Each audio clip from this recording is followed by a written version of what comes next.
शांति दूत की सुन लो वाणी, शांति दूत की सुन लो वाणी, शांति दूत की सुन लो वाणी, शांति दूत की सुन लो वाणी, शांति दूत की सुन लो वाणी, शांति दूत की सुन लो वाणी। रहेगा नहीं किसी नैन में पानी। मैं आपको सर्वप्रथम तो माता बहन जो भी सौभाग्यवती यहाँ बैठी हैं, आप सबके लिए एक ही प्रार्थना करूंगा, आपका सुहाग हमेशा अखंड रहे, गंगा जमुना की तरह अचल रहे और स्वस्थ रहे और भगवान की भक्ति में व्यस्त रहे, अन्यत्र नहीं, भगवान की भक्ति में। क्योंकि सौभाग्य भी वही श्रेष्ठ है जिस सुहाग की मैं मनोकामना कर रही हूं कि वो अमर हो, वो महान हो, वो बड़ा हो, वो दीर्घायु हो। वो कौन हो? जिससे ना सिर्फ मेरा बल्कि समाज का भला हो, देश का भला हो, धर्म का भला हो। अब हम कहें रावण, मंदोदरी का तो सुहाग है, पर रावण को कहे कि अखंड सौभाग्य तुम पति मंदोदरी को आशीर्वाद दे, तो कैसे संभव है? कंस को कैसे दे दे कि तुम अखंड रहो, तुम बड़े रहो? तुम किसके लिए हम कह रहे हैं कि तुम रहो? मेरा सुहाग कैसा हो, ये ड्यूटी भी माता बहनों की है कि मेरा सुहाग जो है वो कैसा होना चाहिए। बिगड़े हुए रास्ते पे चलने वाला या संभले हुए रास्ते पे चलने वाला। ऑब्वियसली हमारे भारत की परंपराओं का पूरे विश्व में कोई बराबरी नहीं कर सकता। जिस देश में बुरे से बुरे पति के लिए भी माताएं बहन करवा चौथ का व्रत रखती हैं, कोई भी पुरुष अपनी पत्नी के लिए, वैसे आजकल एक फैशन शुरू हुआ है, रख लेते हैं, पर यह व्रत माता बहनों का ही है। इस व्रत को कैसे करना चाहिए? सर्वप्रथम सूर्य उदय से पूर्व ही खड़े हो, बिस्तर त्यागें, स्नान करें, गणेश भगवान का पूजन करें, मां गौरी की आराधना करें। उनकी आराधना करके अपने पति के सौभाग्य की, अपने पति के दीर्घायु की कामना उनसे करें। पूरे दिन कोशिश करें कि व्यर्थ वार्तालाप न किया जाए, सिर्फ भगवान का, गणेश जी का, कृष्ण चंद्र का स्मरण किया जाए। क्योंकि ये जो व्रत है ये उस समय की बात है जब पांडव 12 वर्ष के लिए वन में गए थे, द्रौपदी साथ में थी, वन में भटक रहे थे, तो अपने पति, युद्ध होगा, विषम परिस्थितियां हैं, कठिन परिस्थितियां हैं, अब मेरे पति को युद्ध लड़ना ही पड़ेगा, तो मेरे पतियों की आयु दीर्घ हो, इसके लिए द्रौपदी कहती है, हे कृष्ण मुझे मार्गदर्शन दो। तब भगवान श्री कृष्ण बताते हैं, हे द्रौपदी तुम्हें करवा चौथ का व्रत करना चाहिए, और करवा चौथ का व्रत करके गणेश जी से, गौरी जी से ये प्रार्थना करनी चाहिए कि हमारे पति पर कोई विपत्ति न पड़े। देखो माताएं बहन बड़ी स्ट्रांग होती हैं, माता बहनों में बड़ी ताकत होती है। जो पतिव्रता स्त्री होती हैं वो देवराज, देवता भी, बड़े बड़े देवता भी कांपते हैं उनसे। पतिव्रता स्त्री की बात हो रही है, ये अगर चाहें तो कुछ भी कर सकती है। उनका नाम सुना है, धर्मराज से अपने पति के प्राण ले आई थी, सावित्री। सावित्री का नाम सुना है। ये व्रत की साधना थी। अब व्रत ऐसे नहीं रखना चाहिए कि व्रत है, मैंने तो देखा है आजकल व्रत भी फैशन में लोग करते हैं। व्रत फैशन की चीज नहीं, व्रत संयम का विषय है। व्रत में कोई गंदा दृश्य न दिख जाए ये कोशिश करो, व्रत में कोई गंदा शब्द आपके मुंह से न निकल जाए ये कोशिश करो, व्रत में आपको क्रोध ना आ जाए ये कोशिश करो। क्योंकि जैसे ही आप क्रोध करते हो आपके व्रत का फल कम हो जाता है, जैसे ही आप गंदा दृश्य देखते हो आपके व्रत का फल कम हो जाता है। अब 24 घंटे इंटरनेट पे लगे रहोगे, कुछ न कुछ गलत दिख गया, हो गया काम खराब। फोन पे लगे रहोगे, एक भी शब्द गंदा मुंह से निकल गया, हो गया गंदा सब, व्रत खराब। हमको व्रत के समय पर संयम बरतना चाहिए, वाणी पर, नेत्रों पर, श्रवणों पर। और हमारी जो दो इंद्रियां हैं ना, ये बड़ी खतरनाक है। दो हमारी इंद्रिय बड़ी खतरनाक है, एक तो नयन, दूसरा श्रवण। Please listen to me attentively. चाहते हो ना पति का भला हो, दीर्घायु हो, जब व्रत रहे, भूखी रही हो, तो ये समझ तो लो, सीख तो लो। हमारी ये दो इंद्रियां बड़ी खतरनाक हैं, एक तो श्रवण और दूसरा हमारा ये नयन। हमारे जो श्रवण है ये गंदा सुनना पसंद करते हैं और नेत्र गंदगी देखने के लिए दौड़ पड़ते हैं। व्रत में सबसे बड़ी जरूरी विषय है कि व्रत में आप इन इंद्रियों को कंट्रोल में करो, वाणी को कंट्रोल में करो, कुछ मुंह से गुस्सा ना निकले, गंदा शब्द ना निकले। और व्यर्थ बकवाद करने की बजाय, चर्चा करने की बजाय ज्यादा से ज्यादा व्रत वाले दिन भगवान का भजन करना चाहिए। भगवान श्री कृष्ण का भजन करो, गौरी जी का भजन करो, वक्रतुंड महाकाय कोटि सूर्य समप्रभ, गणेश जी का चिंतन करो। गणेश चतुर्थी भी है, करवा चौथ तो आई है, तो गणेश जी का स्मरण अधिक से अधिक भजन करो। और जितना भजन करोगी और फिर कहती हो कि इस भजन का फल मेरे पति को लग जाए, क्या चाहते हो? मेरा पति दीर्घायु हो, उसे कोई विघ्न ना आए, उसे कोई परेशानी ना आए। हालांकि मुझे पता है आज के युग में तो व्रत रखते हैं समाज के चक्कर, आपके नहीं कह रहा हूं, आप सब तो रखे हैं दिल से, लेकिन ऐसे भी होते हैं कि जो सोचते हैं कि छोड़ो, आज अच्छी बातें करनी चाहिए। आप जो भजन करते हैं उस दिन, आप जो संयम करते हैं उस दिन, आप जो नियम का पालन करते हैं, उसी नियम का फल आपके पति को देती हैं आप। जब चंद्रमा को अर्घ देती हैं आप, तो क्या कहती हैं? ये सारा फल मेरे पति को लगे और इसके बदले में मेरा पति स्वस्थ रहे, दीर्घायु रहे। तब जाके आपके पति को फल मिलता है। और चंद्रमा को भी डायरेक्ट नहीं देखना चाहिए, नजरें झुका के देखना चाहिए। आप लोग तो चल्ली में देखते हैं ना, चल्ली में ही देखना चाहिए, क्योंकि ये चौथ का चंद्रमा है, देखोगे तो दोष भी लगेंगे। डायरेक्ट देखोगे तो दोष लगेगा। और करवा चौथ नहीं, कोई भी चौथ का चांद आप देख लोगे तो इसके लिए कहावत है कि अगर तुम चौथ का चांद देखोगे, डायरेक्ट देखना ही नहीं चाहिए, पर आज के दिन माता बहनों को देखना है, इसलिए छलनी में देखते हैं। और अर्घ जो दे वो डायरेक्ट उधर देख के नहीं, नजरें झुका के आपको अर्घ देना चाहिए। करती थी कि नहीं करती है? आज तक करती थी ना।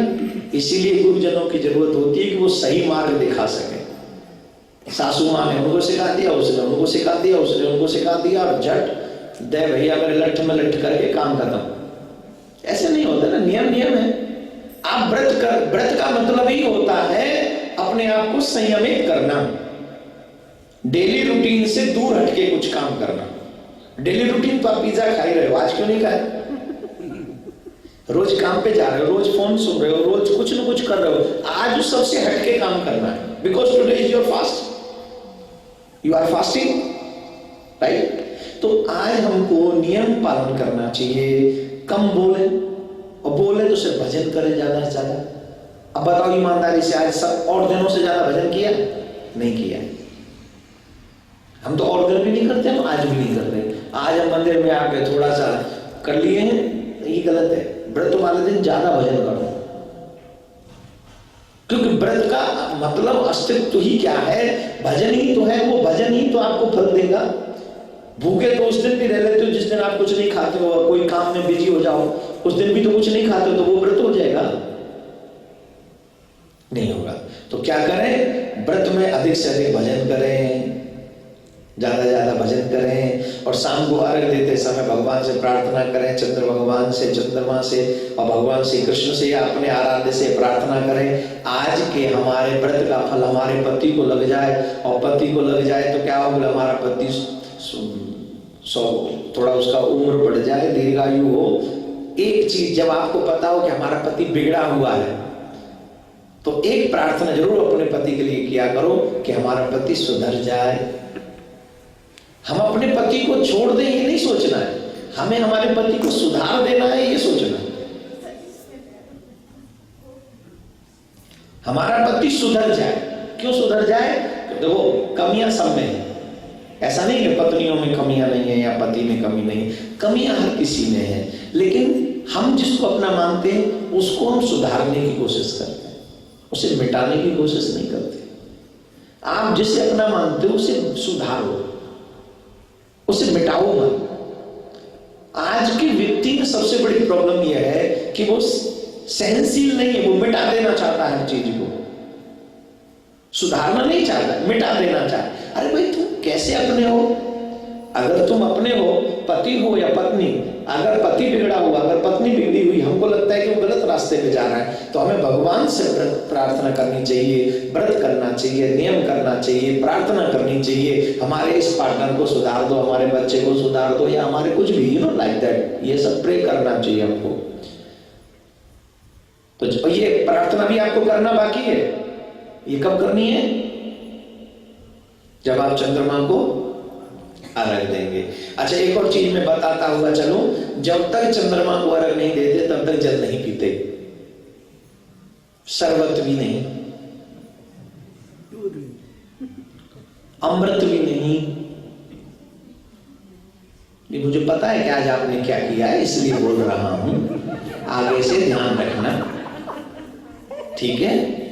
आज जो हुआ वो देखो, अनजाने में किए हुए अपराध को भगवान कभी अपराध नहीं मानता है। अब आप कह रहे होंगे इससे तो बड़ी आप कथा ही नहीं सुनाते। नहीं सुनाता तो ये मिस्टेक आप बार बार करते, और बार बार करते तो वो फल आपको लगता ही नहीं। मैं जिस जगह पर बैठा हूं, मेरी कोशिश है कि मैं आपको सत्य की चंद्रमा का दर्शन करने के बाद ही सब कुछ पान करना चाहिए। जल पान कब करोगे? चंद्रमा को अर्घ देने का मतलब क्या है, तात्पर्य क्या है? अर्घ क्यों दे रहे हो? फिर पहले तो खुद अर्घ दे लिया शरबत से, अब चंद्रमा को अर्घ दोगे? नहीं, ऐसा नहीं। पहले चंद्रमा को अर्घ दो, प्रार्थना करो, और जब प्रार्थना कर दो चंद्रमा से कि भाई अब हमारा पति ये वो, उसके बाद आप अपने पति के हाथ से जल ग्रहण करें। और निकम्मा ना आए तो मन से सोच लो कि हाँ हम उसी के हाथ से पान कर रहे हैं, मन में ऐसा भाव रखो और पान कर लो। मेरा स्वभाव है थोड़ा सा, अब इतना भी छेड़ के न चलूं तो मेरी आदत इतनी नहीं बदल सकती, ठीक है? इतना तो स्वभाव है मेरा। तो ये थोड़ा सा इस तरीके से आप व्रत करिए। करवा चौथ का जब ऐसे व्रत करते हैं तो माताओं के इस व्रत में इतनी शक्ति होती है कि वो बड़े से बड़े पति के कष्ट को इस व्रत के माध्यम से दूर कर सकती हैं। बड़े से बड़े कष्ट को व्रत में बड़ी शक्ति होती है मेरी माता बहन, ध्यान से सुने। इतनी शक्ति होती है एक व्रत में कि भगवान को भी अपना लिखा हुआ मिटाना पड़ता है कई बार। जब हम नियम संयम के साथ व्रत करते हैं तो भगवान भी अपनी लेखनी को थोड़ा बहुत बदल देते हैं। तो आप सब माता बहनों से एक ही प्रार्थना है, जो नियम आपने किया, जो व्रत आपने किया, मैं भगवान से प्रार्थना करता हूँ। हमारे भारत में तो चंद्रमा भी निकल गया होगा तो, और वहाँ सूरज भी निकलने वाला होगा, क्योंकि सुबह का टाइम हो गया है वहाँ पे।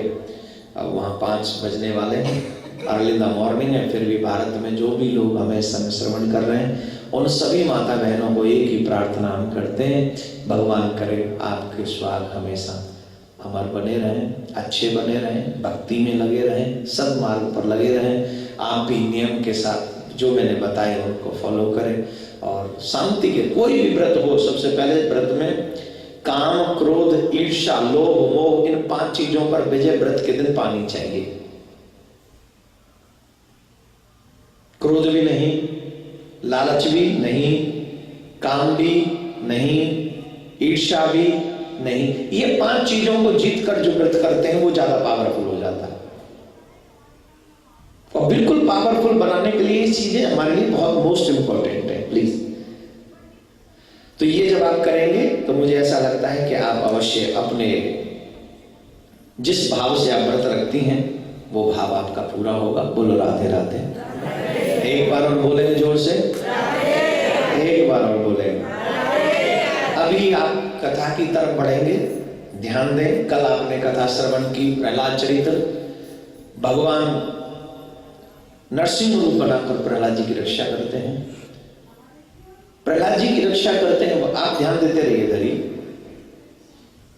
प्रहलाद जी भगवान के सच्चे भक्त ध्यान पूर्वक एक ही बात ध्यान में उतारें, भगवान कभी अपने भक्तों को अकेला नहीं छोड़ता है। प्रॉब्लम हमारी है कि हम अभी तक भगवान के बन नहीं पाए। हम कहते तो बहुत हैं हम भगवान के बन गए, सच्चाई नहीं है अभी उसमें, अभी तक नहीं बन पाए, अभी भी हम भगवान से दूर हैं, थोड़ा नहीं बहुत दूर है।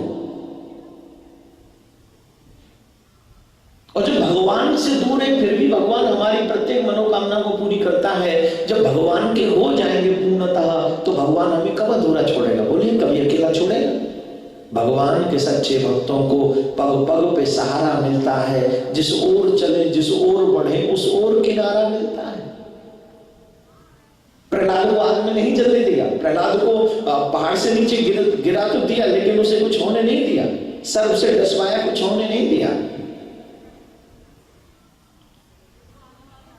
He is a super, वो सुपर पावर है और उसके अंदर सब कुछ है, वो जो चाहे कर सकता है।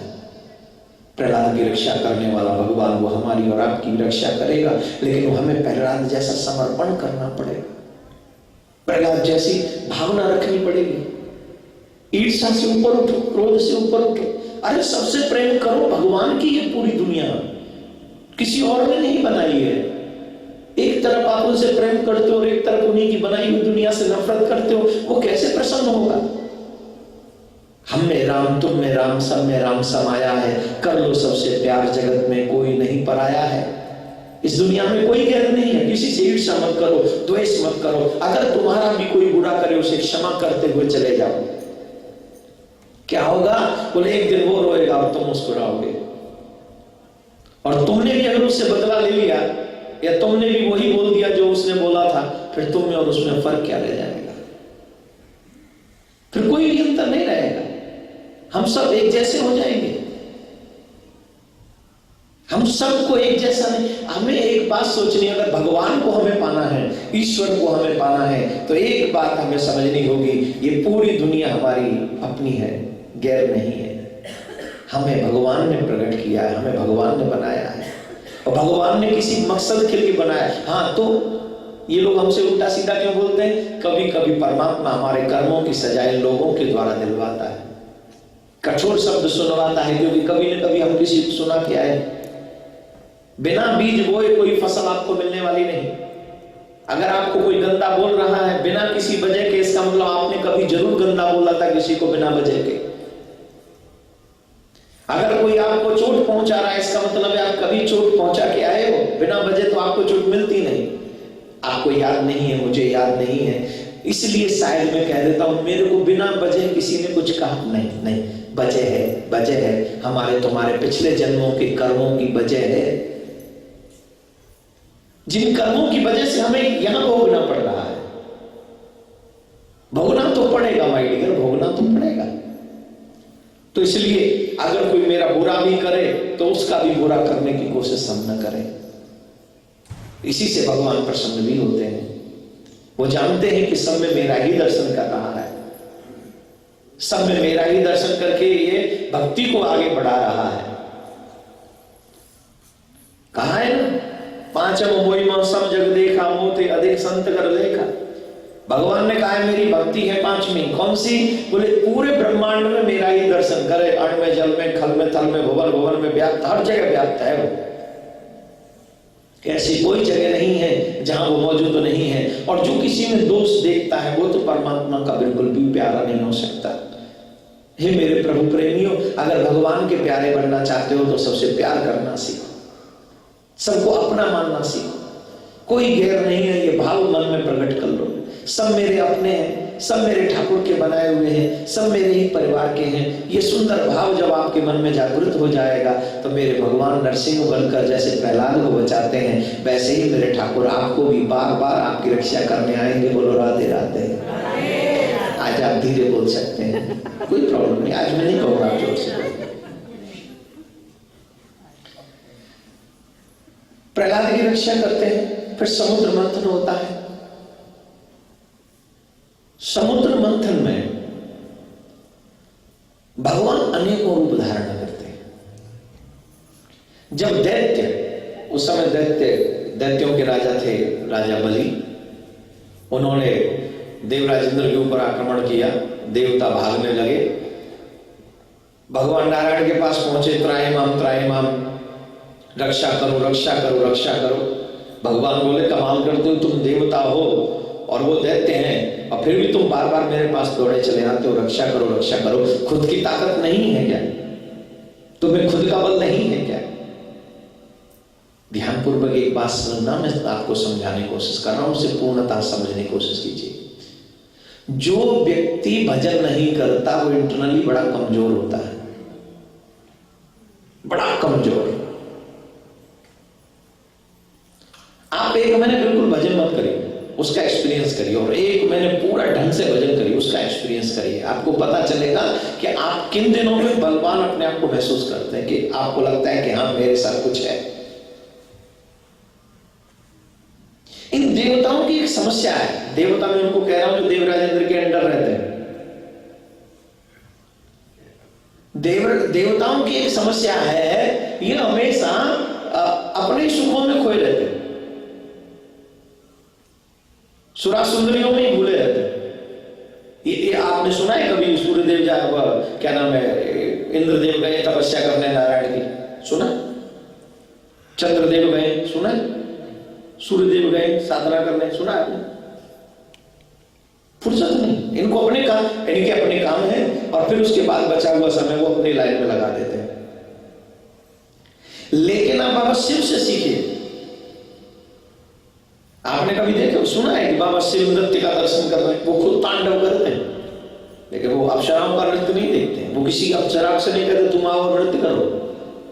इंद्रलोक में चले जाओ, हमेशा देवांगनाएं नृत्य कर रही होती हैं, और सबसे ज्यादा प्रशंसा है इंद्रलोक की होती है। अरे बड़ी बड़ी सुंदर अप्सराएं हैं, चाहे वो रंभा हो, उर्वशी हो, मेनका हो, और न जाने कितनी। एक बात बता दें, भोगों में रहने वाला व्यक्ति अंततोगत्वा दुख ही पाता है। पूज्य महाराज श्री का स्वप्न विश्व में शांति और घर घर में भगवान के नाम का वास, इस संकल्प को एक महाअभियान बनाने का बीड़ा उठाया है श्रद्धेय शांति दूत श्री देवकी नंदन ठाकुर जी ने। भौतिकता के दौर में भटक रही युवा पीढ़ी को भी अपने महाअभियान से जोड़कर उनको भी भगवत भक्ति के रस से सराबोर करने का दृढ़ निश्चय किया है महाराज श्री ने। साथ ही विश्व शांति सेवा चैरिटेबल ट्रस्ट महाराज श्री की अध्यक्षता में अंतर्राष्ट्रीय स्तर पर भगवत भक्ति के प्रचार के साथ मानवता की सेवा के लिए भी प्रतिबद्ध है। जरूरतमंदों की सहायता और विषम परिस्थिति में महाराज श्री ने सदैव सबके लिए अपना हाथ बढ़ाया है। आप भी श्रद्धेय शांति दूत श्री देवकी नंदन ठाकुर जी के महाअभियान में अपना पुनीत सहयोग प्रदान कर सकते हैं। फाउंडर मेंबर 5,51,000 रुपए, समिति मेंबर 2,51,000 रुपए, कार्यकारिणी मेंबर 1,21,000 रुपए, सहकार्यकारिणी मेंबर 51,000 रुपए, आजीवन सदस्य 1,100 रुपए। आप अपना सहयोग विश्व शांति सेवा चैरिटेबल ट्रस्ट के भारतीय स्टेट बैंक मथुरा शाखा के खाता संख्या 3088094445 में जमा करा सकते हैं। मासिक पत्रिका शांति संदेश एवं महाराज श्री द्वारा गाए हुए सुंदर सुंदर भजनों की सीडी व श्रीमद् भागवत कथा एवं श्री राम कथा के डीवीडी सेट प्राप्त करने के लिए संपर्क करें।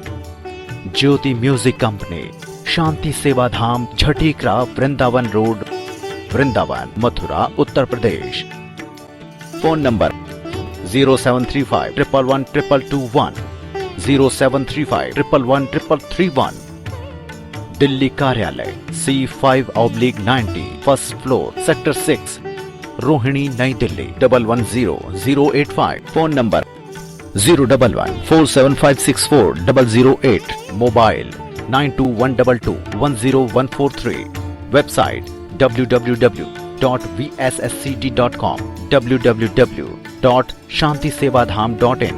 Email info@vssct.com। Twitter DN/Thakur/G। Facebook Devki Nandan Thakur ji VSSCT।